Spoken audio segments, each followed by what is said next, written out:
We are back. Why don't we get into the Love is Blind drama? So, season 8 of Love is Blind was not interesting at all. Total snooze fest. However, the stuff that's coming out post show is actually rather juicy, if I do say so myself. So y'all remember Devin, he was engaged to Virginia wanted a prenup and whatnot, and he was kind of like shaking in his boots at the thought of signing a prenup because I guess he thought he hit a lick with her.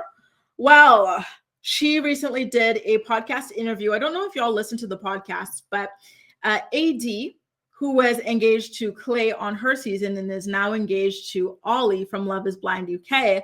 She's got a podcast, and I actually think it's backed and financed by Netflix because it's a really big production and it just came out, right? And they're funneling all of their Netflix stars to her. So, shout out to her for getting such an amazing deal, right?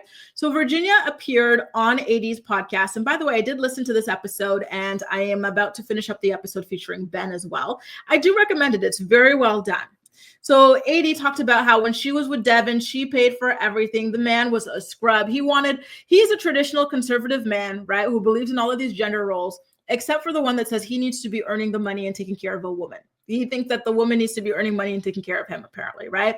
So she also said that he had some sorts of bigoted views against other religions. And now Devin is speaking out against all of that in a series of Instagram stories that he shared just the other night. And I thought it would be rather interesting to go through them with you, shall we? So this is a photo of burnt pizza.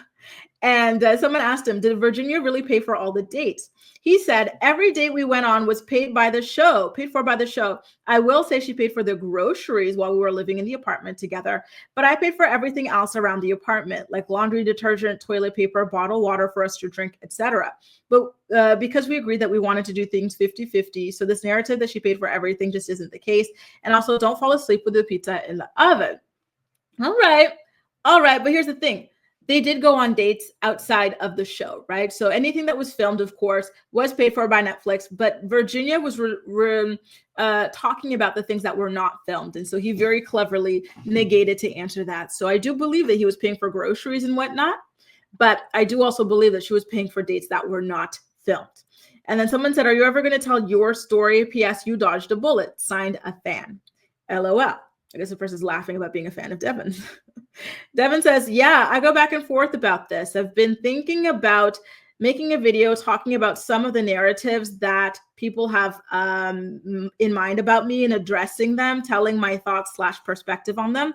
Is that something you'd be interested in? Yeah, of course. I think that everybody who goes on the show or any show has the right and should exercise their right to share their side of the story, especially when a narrative that is so detrimental to you is being spread, right? Like the things that Virginia is saying about Devin, they're really big things. They could be things that make him a social outcast, pariah. They could affect his career as well, right? Especially when he's dealing with women. Isn't his whole job to be like a basketball coach for like women or something like that? Meanwhile, he allegedly has these views and beliefs that are supposedly anti-women.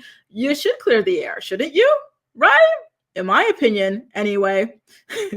Mick says 50-50, jump scare. April says 50-50 is not traditional. Exactly. These guys, they're very like anything that benefits them. They're traditional on anything that benefits them. But when it comes to them actually stepping up as a man and taking care of a woman, all of a sudden they're more modern when it comes to those sorts of things. It's all about for their own personal benefits. And real quickly, before we continue, I'm seeing some of you guys' comments loading in now about like charities and scandals. Like, it's a lot. You really have to do your due diligence when it comes to charities that you want to support, because, some people do take advantage of people's kindness and generosity. And, like Theo says, there have been scandals involving YouTubers and charities. But here's the thing. Some of these YouTubers, they've been scamming. Like, they know damn well that they're not doing the right thing. So I don't think that for them, it's like, one of these like, oops, my bad. I think that half the time when they get caught up in something, it's a financial scheme on their end.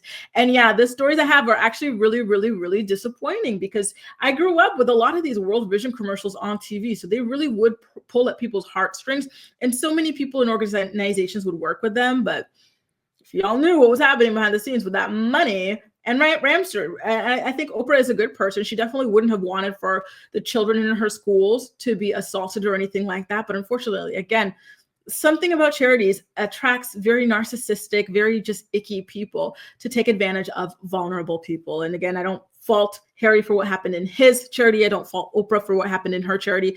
Unfortunately, it's the people that, work for them who have caused these issues. Now, back to Devon's Q&A.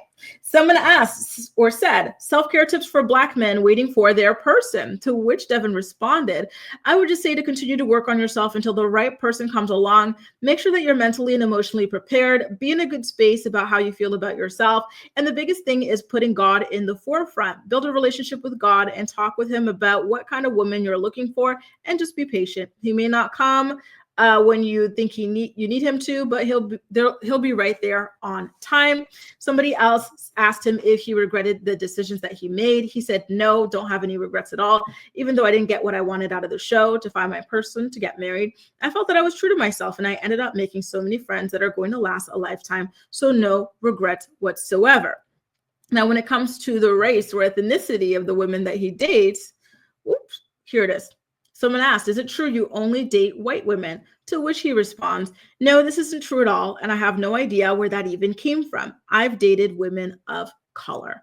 And now people asking about his financial situation. Is he broke? How does he feel about people saying he's broke?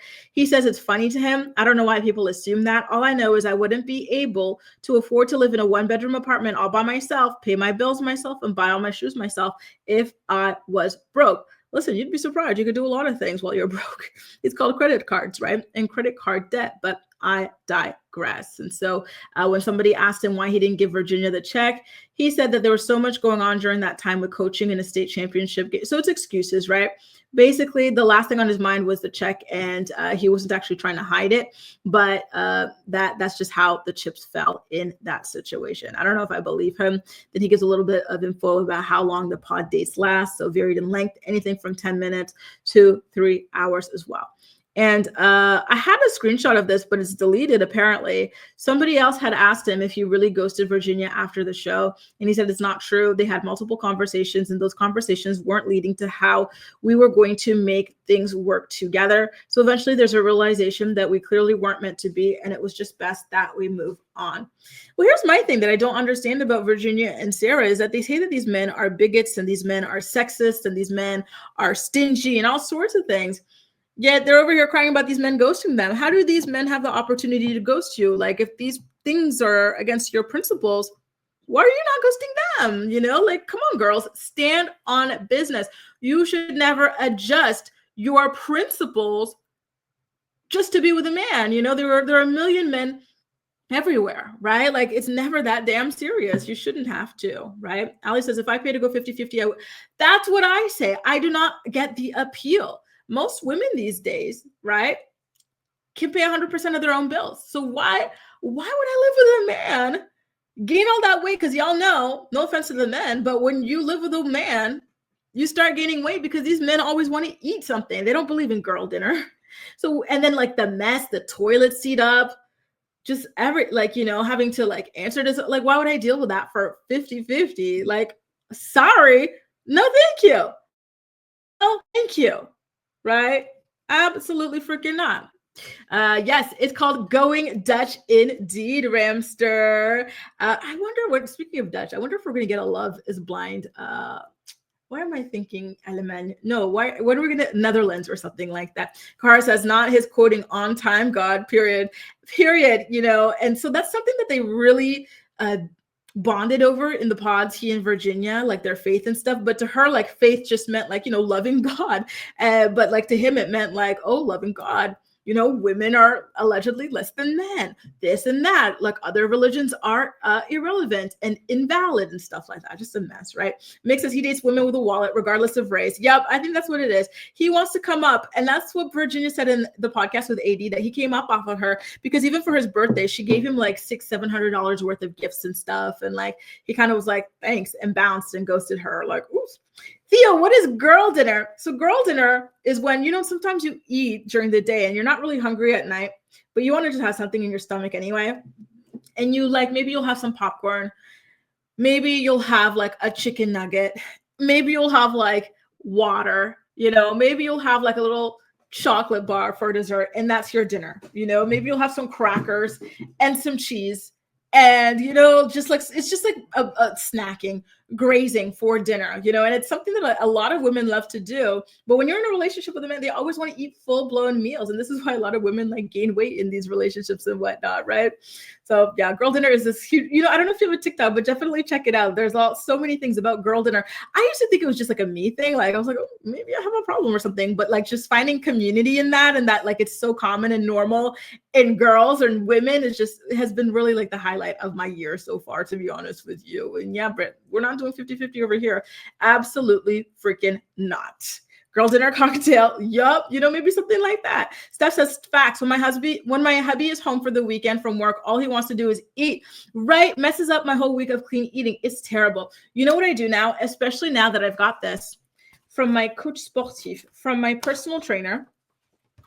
I go to a store called Picard, and they have pre-portioned, pre-everything food in like full-blown meals.